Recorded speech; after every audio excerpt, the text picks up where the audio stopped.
Mesdames et messieurs, permettez-moi de commencer en vous rappelant une vérité profonde. Dieu n'est jamais en retard et il n'est jamais en avance, il est toujours à l'heure.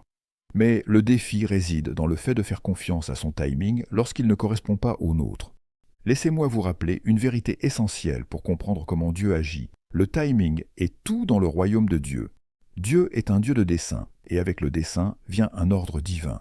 Il n'agit pas au hasard, et il ne précipite ni ne retarde ses plans sans raison. Chaque saison que nous traversons, chaque moment d'attente, chaque retard, tout cela sert un but plus grand. Mais voici le défi. En tant qu'humains, nous nous concentrons souvent plus sur la promesse que sur le processus. Nous voulons la destination sans accepter le voyage. Mais Dieu opère dans un cadre temporel précis, et son timing est parfait. Pensez-y. Une promesse de Dieu ne concerne pas seulement ce qu'il fera, mais aussi quand il le fera. L'accomplissement d'une promesse est lié à la préparation de l'environnement, des circonstances et surtout de vous-même. Dieu ne libérera pas quelque chose dans votre vie prématurément, car il sait que ce qui arrive trop tôt peut être destructeur plutôt que constructif. Tout comme une graine doit rester dans le sol pendant la saison appropriée pour pousser, nous devons attendre le bon moment pour nos percées. Une graine plantée en hiver ne portera pas de fruits, elle doit attendre le printemps. Et pendant cette attente, une préparation se fait sous la surface. Des racines se forment, de la force se développe, et les fondations s'établissent. Mais soyons honnêtes, attendre est difficile. Dans un monde qui valorise la gratification instantanée, la patience semble contre nature. Nous voulons des réponses maintenant, des résultats maintenant, des portes ouvertes maintenant. Mais le timing de Dieu n'est pas motivé par notre impatience, il est ancré dans sa sagesse. Il voit ce que nous ne voyons pas, il sait ce que nous ignorons, et il comprend les répercussions de chaque décision, de chaque opportunité et de chaque porte fermée ou ouverte. C'est pourquoi il nous appelle à lui faire confiance, non seulement pour la promesse, mais aussi pour le moment où elle s'accomplira. Beaucoup d'entre nous considèrent les retards comme des refus. Mais laissez-moi vous dire quelque chose. Un retard dans le royaume de Dieu n'est pas un refus. C'est souvent une préparation divine. Lorsque Dieu n'ouvre pas une porte immédiatement, c'est parce qu'il travaille en coulisses. Il aligne les bonnes personnes, les bonnes ressources et les bonnes circonstances. Mais plus important encore, il travaille en vous. La saison d'attente n'est pas du temps perdu. C'est une saison de croissance, d'élagage et de renforcement de votre foi. Si vous entrez dans une promesse avant d'être prêt, la bénédiction même pour laquelle vous avez prié pourrait vous écraser. C'est pourquoi Dieu ne vous donne pas seulement ce que vous demandez, il vous donne ce que vous êtes prêt à gérer. Son timing ne vise pas à vous priver de bénédiction, mais à s'assurer que, lorsque la porte s'ouvrira, vous pourrez y entrer avec confiance et maturité. Alors, laissez-moi vous mettre au défi aujourd'hui. Arrêtez d'essayer de précipiter le processus de Dieu. Faites-lui confiance, car chaque pause a un but et chaque retard est un moyen de vous préparer à la promesse. Son timing n'est jamais faux. Laissez-moi vous rappeler un principe qui régit le royaume de Dieu. Votre préparation précède toujours votre promotion.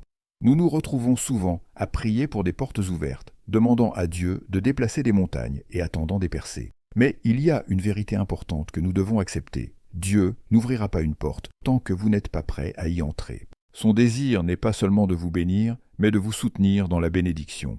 Il ne vous donne pas ce que vous voulez, il vous donne ce que vous êtes équipé pour gérer. La préparation est le travail invisible derrière le succès visible. C'est le temps passé à affiner votre caractère, à aiguiser vos compétences et à approfondir votre foi. Et voici la réalité. La saison d'attente ne consiste pas seulement à attendre, elle consiste à travailler. Elle consiste à devenir la personne qui pourra saisir les opportunités pour lesquelles vous priez. Imaginez ceci, feriez-vous confiance à quelqu'un qui n'a jamais été formé pour piloter un avion, simplement parce qu'il le désire? Bien sûr que non. Le désir doit être accompagné de préparation. De la même manière, Dieu n'ouvrira pas une porte pour vous tant qu'il ne saura pas que vous êtes équipé pour gérer ce qui se trouve de l'autre côté. Trop souvent, nous voulons la promotion sans le processus. Mais Dieu se soucie plus de la profondeur de vos racines que de la hauteur de votre élévation. Un arbre avec des racines peu profondes tombera au premier vent, peu importe sa hauteur. C'est pourquoi Dieu nous fait passer par des saisons où il renforce nos racines.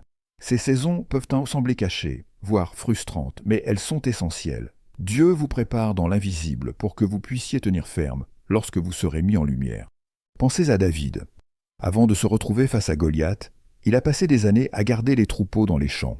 Aux yeux du monde, cela pouvait sembler insignifiant. Mais dans ces champs, David se préparait. Il apprenait à combattre des lions et des ours, développant son courage et sa confiance en Dieu.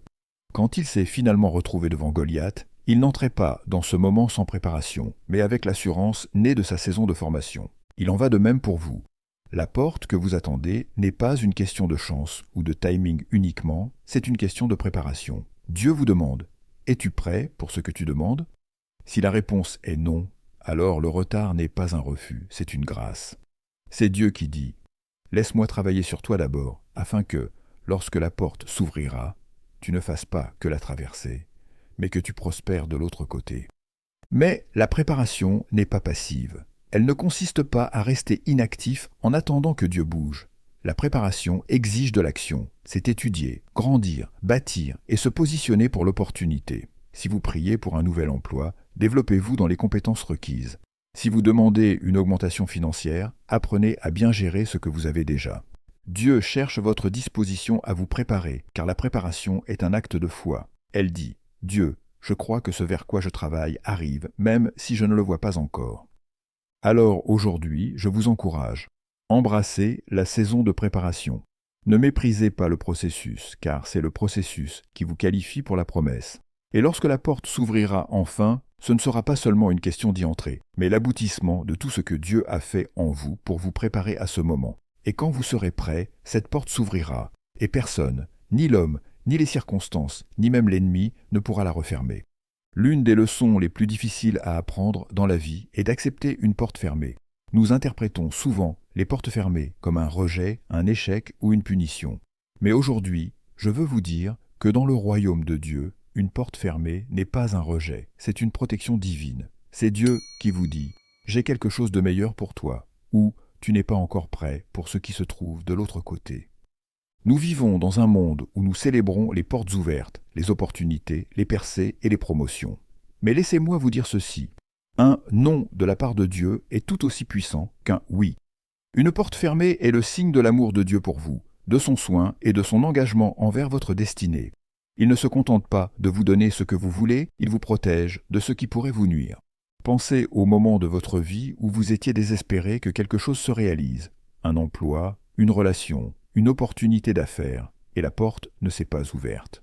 Vous avez peut-être ressenti de la déception, voire de la colère, en vous demandant pourquoi Dieu n'était pas intervenu. Mais souvent, ce n'est qu'avec du recul que nous réalisons que la chose que nous voulions tant aurait pu nous apporter douleur, distraction ou destruction. Dieu a vu ce qui se trouvait de l'autre côté de cette porte, et dans sa sagesse, il l'a fermée. Imaginez un parent qui voit son enfant tendre la main vers quelque chose de dangereux, une cuisinière brûlante, un objet tranchant. L'enfant peut pleurer lorsque sa main est retirée, ne comprenant pas pourquoi on lui refuse ce qu'il veut. Mais le parent sait ce que l'enfant ignore. Le refus est une protection. De la même manière, Dieu voit ce que nous ne voyons pas. Il connaît les dangers, les pièges, les détours et les distractions qui nous attendent, et parfois, son amour se manifeste sous la forme d'une porte fermée. Le défi est de lui faire confiance lorsque la réponse est non. Il est facile de louer Dieu quand les portes s'ouvrent, mais qu'en est-il lorsqu'elles restent fermées ? Qu'en est-il lorsque l'opportunité n'arrive pas, que la relation se termine, que le rêve semble hors de portée ? C'est là que notre foi est mise à l'épreuve. C'est là que nous devons croire que Dieu ne nous prive pas de bonnes choses, mais qu'il nous protège pour les bonnes choses, au bon moment. Rappelez-vous, une porte fermée ne signifie pas la fin du chemin, mais une redirection. Lorsqu'une porte se ferme, c'est que Dieu vous oriente vers une autre. La porte fermée n'est pas la destination, elle fait partie du voyage. Et si vous restez fidèle, si vous lui faites confiance, même face à la déception, vous verrez que chaque non préparait le chemin pour le bon oui. Alors, la prochaine fois que vous faites face à une porte fermée, ne désespérez pas. Remerciez Dieu pour sa protection. Faites-lui confiance, car il travaille en coulisses pour aligner toutes choses pour votre bien. Et sachez que le même Dieu qui ferme les portes est celui qui ouvrira la bonne porte au bon moment. Son plan est parfait, et son non est toujours pour votre bien ultime. La vérité que je veux partager avec vous aujourd'hui est la suivante. La bonne porte exige le bon état d'esprit.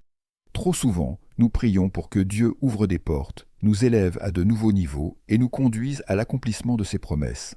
Mais nous ne réalisons pas que notre mentalité peut déterminer si nous sommes prêts à franchir ces portes. Dieu ne se contente pas de changer nos circonstances, il veut nous transformer pour ces circonstances. Marcher dans votre destinée exige plus qu'une préparation extérieure, cela nécessite une transformation intérieure. Dieu sait que vous ne pouvez pas entrer dans l'avenir qu'il a pour vous en conservant la mentalité de votre passé. La manière dont vous pensiez hier ne vous servira pas demain. C'est pourquoi il ne travaille pas seulement sur les opportunités autour de vous, il travaille sur votre perspective intérieure. Prenez l'exemple des Israélites. Dieu les a délivrés de l'esclavage en Égypte, mais même après leur libération physique, ils continuaient à penser comme des esclaves. Ils avaient du mal à croire en l'abondance de la terre promise, parce qu'ils avaient été conditionnés à vivre dans le manque et la limitation. Même si Dieu leur avait ouvert une porte vers la liberté, leur mentalité restait prisonnière. À cause de cela, une génération entière est passée à côté de la promesse de Dieu. Il en va de même pour nous. Parfois, nous demandons à Dieu d'ouvrir une porte, mais il nous demande de changer notre manière de penser. Les opportunités qu'il a préparées pour vous nécessitent un esprit renouvelé. Vous ne pouvez pas diriger si vous pensez encore comme un suiveur. Vous ne pouvez pas gérer une bénédiction si vous êtes encore dominé par la peur. Vous ne pouvez pas embrasser l'abondance si vous fonctionnez toujours avec un état d'esprit de pénurie. Mais comment Dieu change-t-il notre mentalité? Il le fait par un processus de transformation. La Bible nous dit « Soyez transformés par le renouvellement de votre intelligence ». Romains 12,2. La transformation n'est pas instantanée, c'est un processus. Dieu nous fait passer par des saisons de défis et de croissance pour remodeler notre façon de penser, élargir notre foi et nous préparer à ce qui vient. Il nous permet de traverser des situations qui éprouvent notre caractère et affinent notre vision afin que, lorsque la porte s'ouvrira, nous n'entrions pas seulement dans une nouvelle opportunité, mais que nous le fassions avec une nouvelle perspective. Et voici la clé. Votre manière de penser détermine vos actions, et vos actions déterminent si vous pourrez soutenir ce que Dieu vous donne. Si vous entrez dans la bonne porte avec le mauvais état d'esprit, vous risquez de saboter la bénédiction que Dieu a préparée pour vous. C'est pourquoi la saison d'attente est si importante. Ce n'est pas juste un retard, c'est un temps où Dieu travaille sur votre esprit, votre cœur et votre caractère. Alors aujourd'hui, je vous pose la question, quel état d'esprit portez-vous? Êtes-vous encore attaché à la peur, au doute ou à l'insécurité de votre passé? Ou bien laissez-vous Dieu renouveler votre intelligence pour voir l'avenir avec foi et clarté? Rappelez-vous, la bonne porte ne dépend pas seulement des opportunités mais de l'alignement. Et quand votre état d'esprit s'aligne avec le dessein de Dieu, aucune porte ne peut rester fermée devant vous. Une des vérités les plus réconfortantes que nous puissions retenir est la suivante. Le timing de Dieu n'est jamais précoce, mais il est toujours parfait. Pourtant, cette vérité est aussi l'une des plus difficiles à accepter, car son timing ne correspond pas toujours au nôtre. Ce qui nous semble être un retard est souvent Dieu en train d'orchestrer quelque chose de bien plus grand que ce que nous pouvons imaginer. Si vous attendez une percée, sachez que Dieu est déjà à l'œuvre. Il n'est jamais inactif. Il prépare, aligne et ajuste toutes choses pour que, lorsque le moment viendra, tout s'emboîtera parfaitement. Alors, au lieu de lutter contre le processus, faites confiance à son plan. Il sait ce qu'il fait. Et quand le temps sera venu, il ouvrira la bonne porte, et rien ni personne ne pourra l'empêcher.